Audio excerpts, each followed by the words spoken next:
Boa tarde, minha gente. Eu disse à professora que passava a noite todinha aqui ouvindo ela, porque é um tema que mexe com todos nós. Essa mesmo. Bom, minha gente, Conab, a nossa linha Tá ok.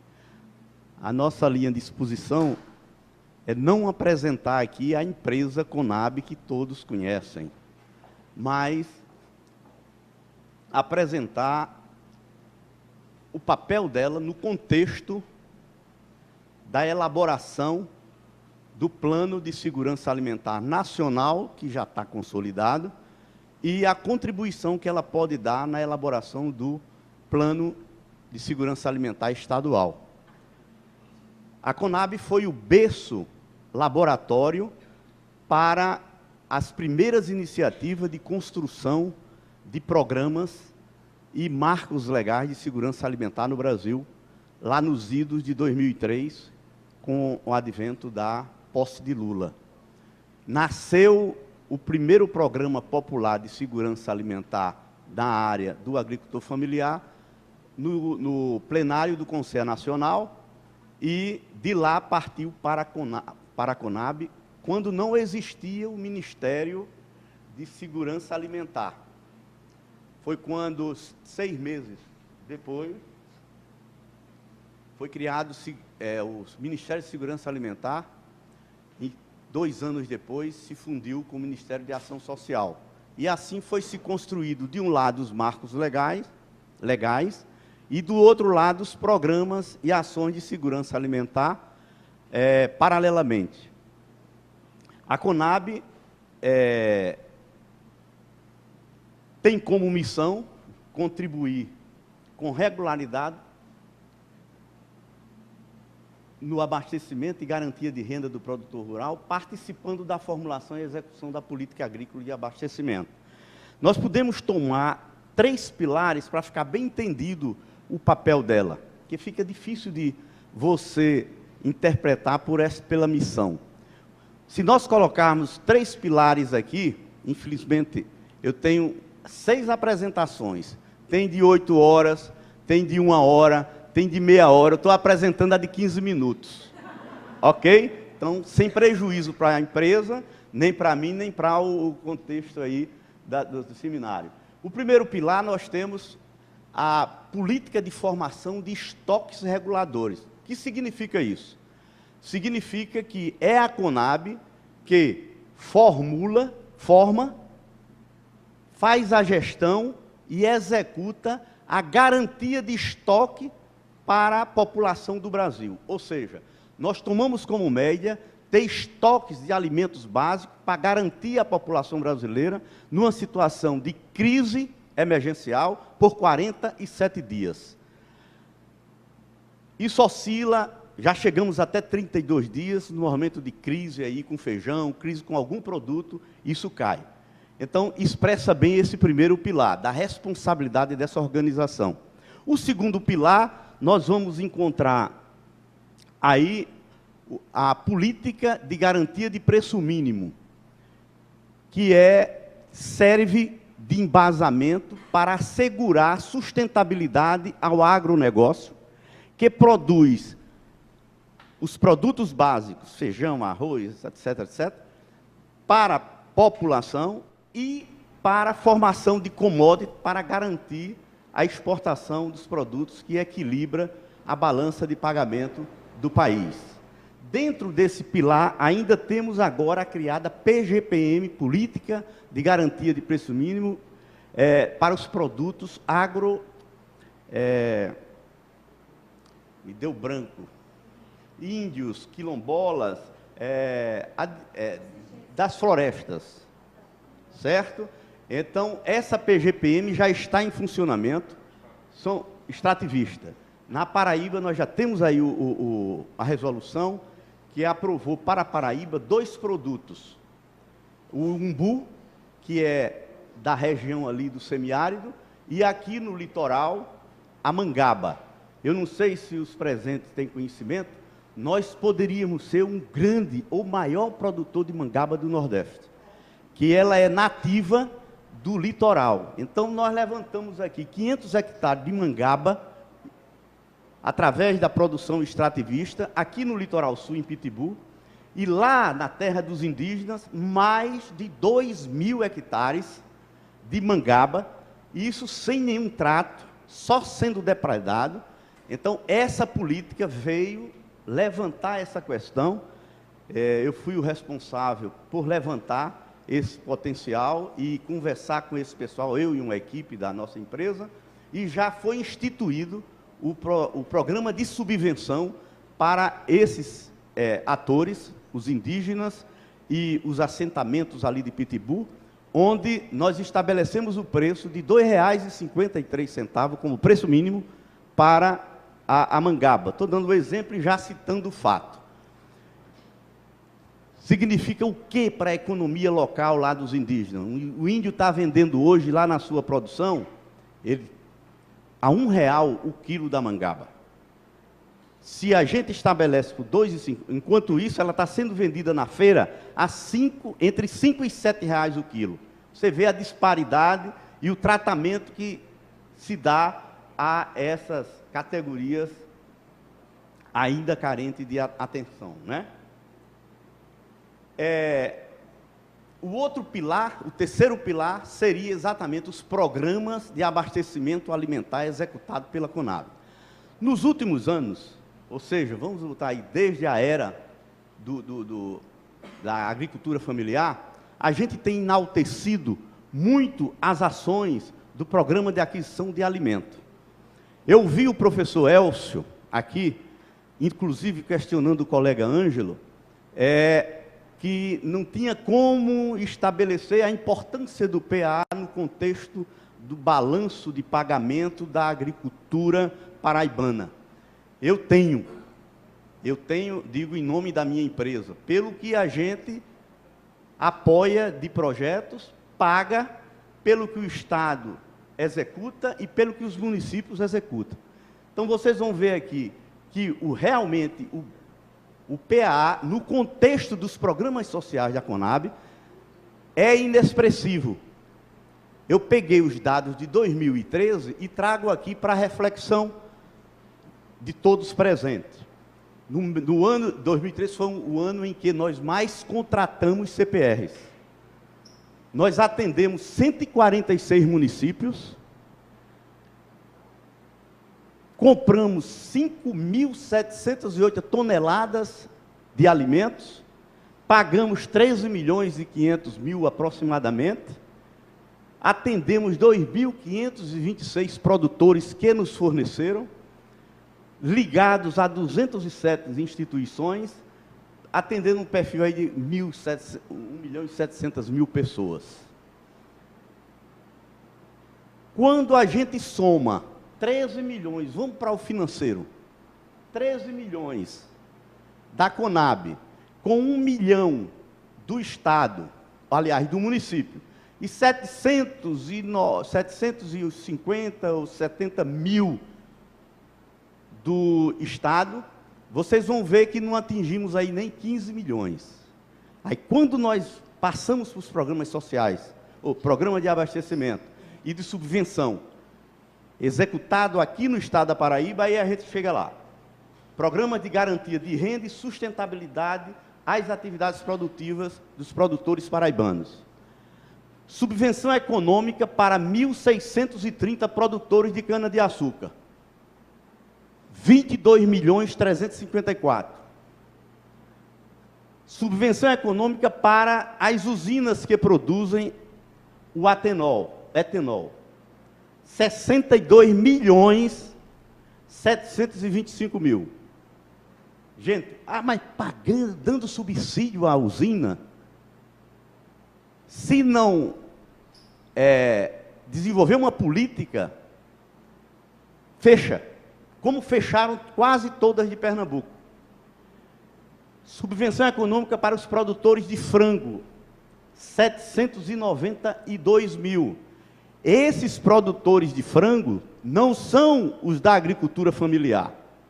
Vocês vão ver mais na frente o misto de agricultor familiar, que hoje a gente não tem agronegócio na Paraíba. são médios e pequenos. Esses 792 mil são subsídios que a gente paga para manter o preço do frango ao preço que vocês adquirem. Vocês observem que há 20 anos atrás, o frango, o tomate, uma série de produtos básicos eram responsáveis pelo aumento da inflação. E nós não vimos mais isso, a não ser de brincadeira. Alguns críticos da política partidária utilizam alguns produtos como elemento, mas os produtos alimentícios estão lá embaixo no contexto do conjunto da inflação. Venda em balcão.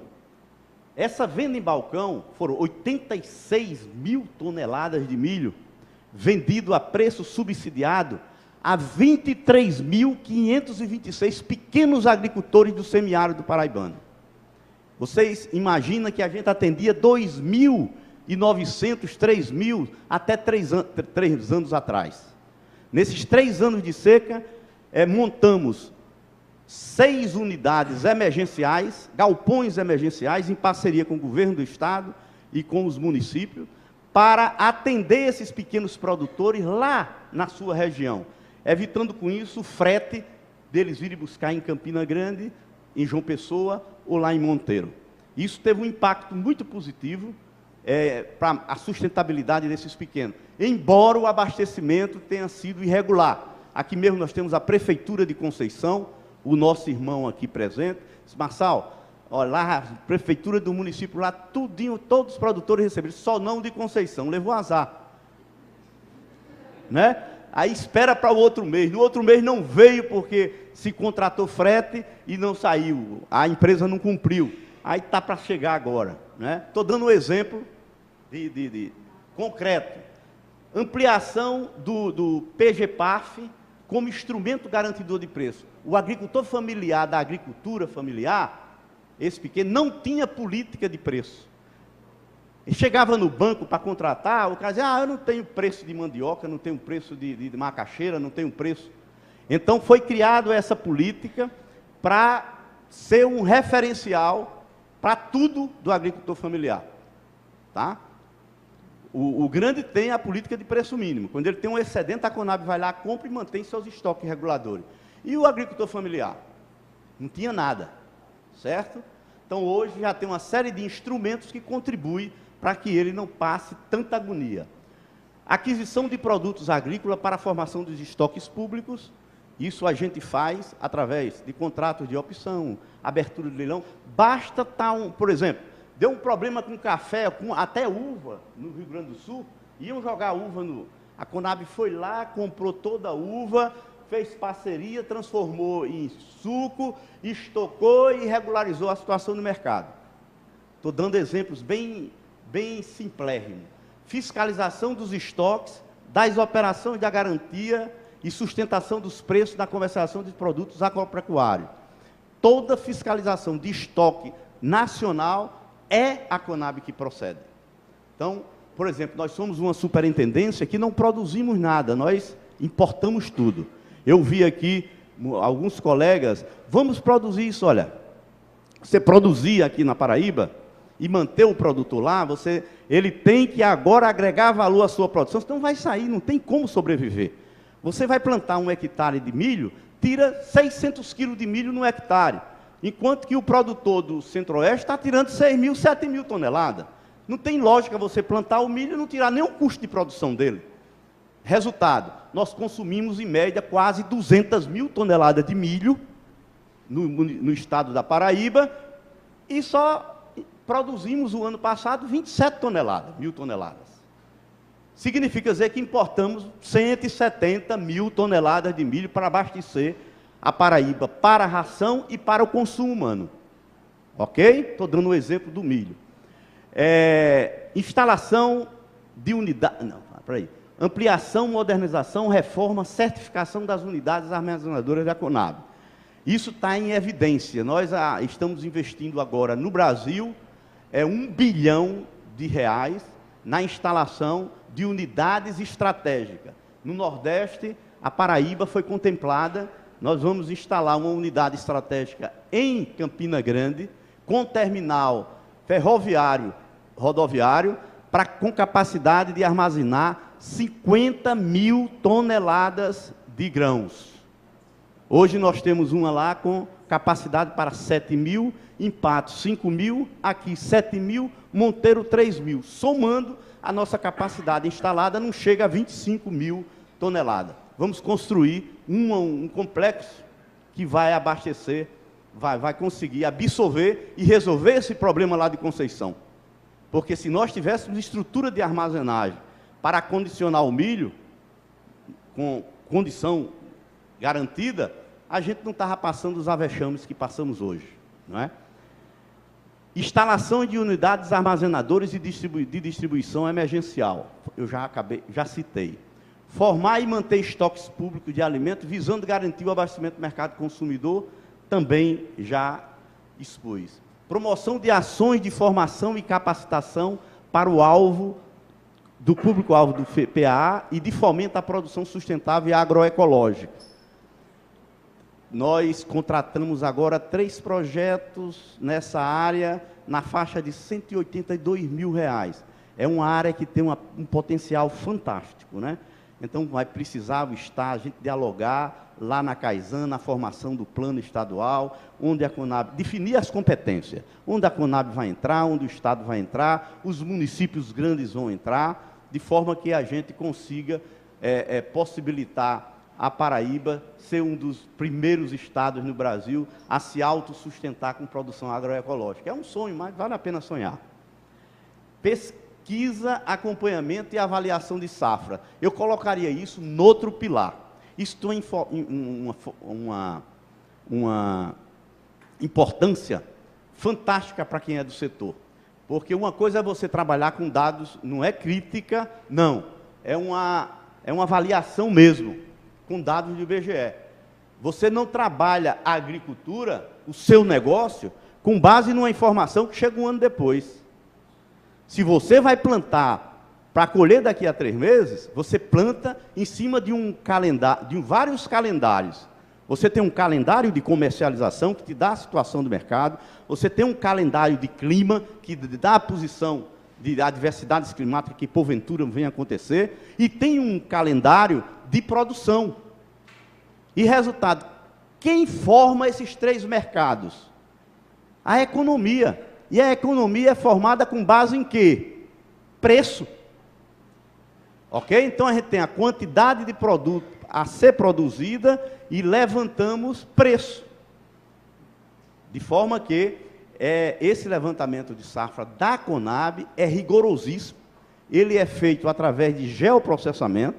Nós conseguimos, há 5 anos atrás, uma tecnologia muito mais avançada do que a americana, que era a mais avançada do mundo, e hoje os americanos estagiam com os brasileiros, com a nossa CONAB. A gente tem uma parceria com o Ministério da Agricultura dos Estados Unidos, onde nossos técnicos passam temporadas lá e os deles passam temporada cá, somando a experiência de tecnologia de levantamento de safra. Estamos muito bem nesse campo. Incentiva a modernização dos mercados de hortigranjeiro. Isso, olha, esses 3 últimos, incentiva a modernização do mercado hortigranjeiro, organização de micro e pequeno varejista e serviço de abastecimento móvel rodoviário, está contemplado no plano plurianual e no nosso planejamento de segurança alimentar nacional. Daí a razão de nós termos colocado, porque os recursos estão orçados e aprovados. O que é que representa incentivo à modernização do mercado hortigranjeiro? Nós estamos aí com o Sistema Nacional de Centrais de Abastecimento há 30 anos, sem monitoramento, sem modernização, sem aperfeiçoamento, sem capital humano, sem tudo. Se transformou as centrais de abastecimento no Brasil nos velhos mercados que a gente tinha 30, 40 anos atrás. Precisa-se se revitalizar. Foi dominado também pelo oligopólio, porque existe o oligopólio normal e os monopólios, mas se precisa do agente regulador, que é o governo. Então, hoje, as centrais de abastecimento não estão passando de um condomínio, sem autoridade de regulação, né? E nem sequer de apoio técnico. Então, a CONAB já tem um braço lá dentro, que é o PGPAF. A gente tem o levantamento dos hortigranjeiros de todas as ceasas e proporcionamos à sociedade, via internet. Você acessa a internet, acessa o PGP, você tem todos os produtos em qualquer praça do Brasil, quentinho, preço do dia, a nível de atacado, ok? Organização dos microvarejistas, isso foi uma experiência muito bem sucedida, realizada aqui na Paraíba, não é? Para ser massificada em todo o Nordeste brasileiro. O que é que significa isso?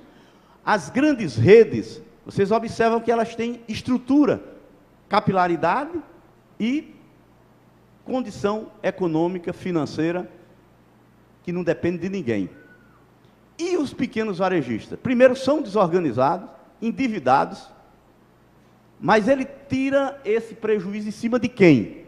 Da categoria mais necessitada, que é aquele cara que mora lá na periferia e compra ainda na caderneta, compra no fiado. Então, a ideia, não é ideia, já é um projeto, pronto, já temos experiência. Hoje a gente trabalha com 3 redes, né? Formamos redes de pequenos varejistas, onde a gente fizemos parceria com o Sebrae faz toda a capacitação, a Conab monitora, só que a gente encontrou um gargalo. A base desses caras, desses varejistas, era ter o apoio dos produtos do PA. E a gente não conseguiu resolver esse gargalo. Mas no momento que disparar isso aí, chegar tudo que a gente precisa, que são equipamentos, orçamento para aquisição dos produtos, independente da produção da agricultura familiar local, para poder garantir o abastecimento lá na ponta da periferia do consumo. E os serviços de abastecimento móvel, não sei, eu acho que tem uns 5 aqui meu tempo. É a Aldenora, se lembra dos carros da Conab? Não existia supermercado, né? O supermercado do Brasil é novo. Então, que é a Conab, na antiga Cobal, né? Pegou as regiões onde tinha carência de abastecimento e mandava nos dias de feira o caminhão e lá regulava mercado. Vendia o produto a preço de mercado, só que lá o preço praticado na cidadezinha era o dobro, né? Era rico e pobre que comprava nos mercados de Acobal. E veja como o negócio, 30 anos depois, 40 anos depois, nós temos localidades no norte, sobretudo na Amazônia, onde vamos ter a rede de abastecimento móvel fluvial. O nosso aqui vai ser rodoviário, porque ainda existe aquele depoimento dado, emocionado, dado pela Aldenora aqui, é uma realidade nua e crua. Nós temos ainda miséria que não conhecemos em nosso estado, né? De forma que esse sistema de rodoviário móvel vai atender às demandas que chegam à Conab, e a gente não tem nenhuma infraestrutura para fazer.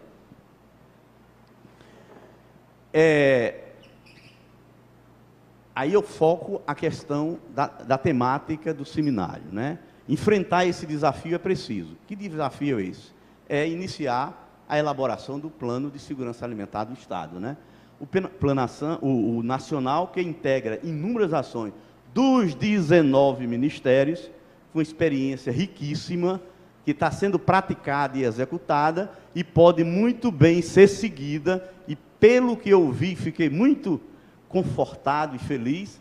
A Paraíba já está bem, já estão dialogando, já definiu as secretarias, já definiu o seu portfólio de projetos, de ações, e tem aí um diagnóstico que daqui para o final do ano está consolidado e é o ponto de partida. Tem essas iniciativas da universidade, capilando, somando todos os atores do processo, não tem perigo de não dar certo.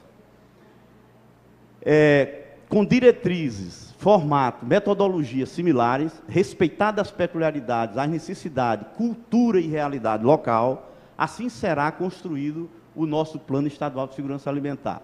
A relação do Plano Nacional com o Plano Estadual será profunda, gradual e efetiva, pois a Paraíba, somos ainda o 3º ou 4º estado mais pobre do Brasil, ainda depende de expressivas transferências orçamentárias para promover suas ações de segurança alimentar. Portanto, urge grande esforço e união das instituições e lideranças paraibanas, no sentido de, com a elaboração da execução do plano, consolidar o sistema de segurança alimentar.